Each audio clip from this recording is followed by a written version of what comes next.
ضيفنا الآن ناقد وإعلامي وعضو اللجنة الإعلامية في هيئة أبو ظبي للتراث ومدير مجلة الإبداع الأدبي وأيضا مؤسس ملتقى الإبداع الأدبي وشارك في العديد من الأمسيات. صحيح، وكذلك أيضا طبعا أكيد عندنا مواضيع كثيرة مع ضيفنا الليلة، لكن خلونا نرحب فيه بالبداية، وهو ضيفنا طبعا من السعودية الشاعر والناقد الصحفي عبد العزيز بن سحل. حياك الله ومنورنا في سيدي مسيان.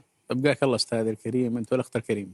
بالبدايه طبعا نقول لك الحمد لله على السلامه، وصولك طبعا من السعوديه لديرتك الثانيه اكيد الكويت، وشلون اهلنا بالسعوديه؟ ان شاء الله طيبين؟ الحمد لله باحسن حال، ما ينقص من الا شوفتكم. الله يسلمك. طبعا للعلم طبعا المعلومه اكيد الاستاذ اول مره يجي الكويت، فاول جيته بالكويت جاء علينا على طول هني، وصحيح اكيد منور بديرتك الثانيه. النور نوركم الله.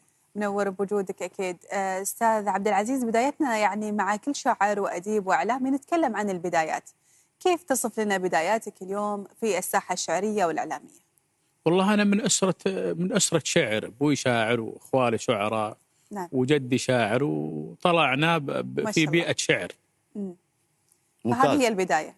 هذه البدايه. طيب خلال مسيرتك في الشعر، ونعرفين نوعا ما في الصحافه اكيد، شلون كانت يعني مسيرتك؟ اكيد استوقفت نوعا ما في بعض من سنواتك في الشعر او حتى في الصحافه، اكيد استوقفك نوعا ما بعض المراحل اللي كانت هي دافع لادائك المتميز، وكذلك ايضا اعطتك دافع للتقدم اكثر في مرحله الشعر وكذلك ايضا الصحافه. بالنسبه للشعر، حنا بناء باديه وخلقنا مع الشعر. الشعر يعني الشاعر هو المعلم الاول للقيم الانسانيه بعد الاديان السماويه. البدايه بحراك عاطفي، واي شاعر يكون له متكأ للشعر، ومتكأ الشعر الاول المراه، ثم الحزن، ثم المدح والرثاء. واللي حرك الشاعر بصراحه من ايام الطفوله كانت مشاعر وشخبطات وجدانيه. ممتاز. نعم. اليوم لما نتكلم عن بيئة شعرية عائلية، يعني ضروري اليوم الشخص ينشأ في بيئة شعرية علشان يكون هو شاعر، يكون فنان مبدع في قصائده؟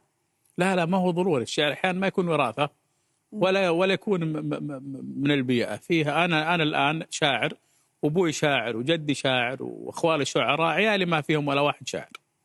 ما شاء الله، شيء جميل أمانة. هذا يمكن أعطاك الدافع أكيد، لكن صحيح. أكيد في نوعا ما في أحد من العائلة الكريمة بما أنهم يعني موهوبين في الشعر بشكل عام، أكيد كان هناك داعم أساسي لك في مشوارك. أنا الداعم لي أخويا الأكبر، وأعتبره أبوي الثاني. هو اللي كان الداعم، وهو اللي كان يوجهني، وهو اللي كان يقيمني ويقصي علي بعض النصوص إذا حصل عندي خلل أو كسر أو لفظ أو معنى يقومه، وكان جلاد. ما شاء الله. يعني بالضبط، يعني اليوم لما تكون في بيئة شعرية هي مثل ما يقولون سلاح ذو حدين، ساعات هي تعطيك تفجر هذه الموهبة، وساعات لا، يكون في تحدي كبير. اليوم شلون أنت تقايشهم، شلون أنت تثبت لهم أنك أنت اليوم قد هالمواجهة. يعني واجهتك صعوبات ساعات قلت أنا بهون ماني مكمل في عالم الشعر بسبب الكلام اللي تسمعه؟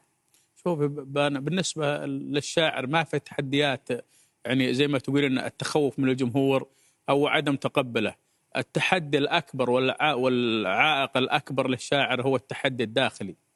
أحيانا الشاعر وده يخرج أحاسيسه ومشاعره بنص وجداني، نص عاطفي، نص يعني نص غاضب، نص ثائر، لكن ما يقدر يعبر لظروف المجتمع. هذا التحدي الأكبر للشاعر. تحفظات، يعني تحفظات صحيح. المجتمعية. نعم. طيب، يعني من خلال مثل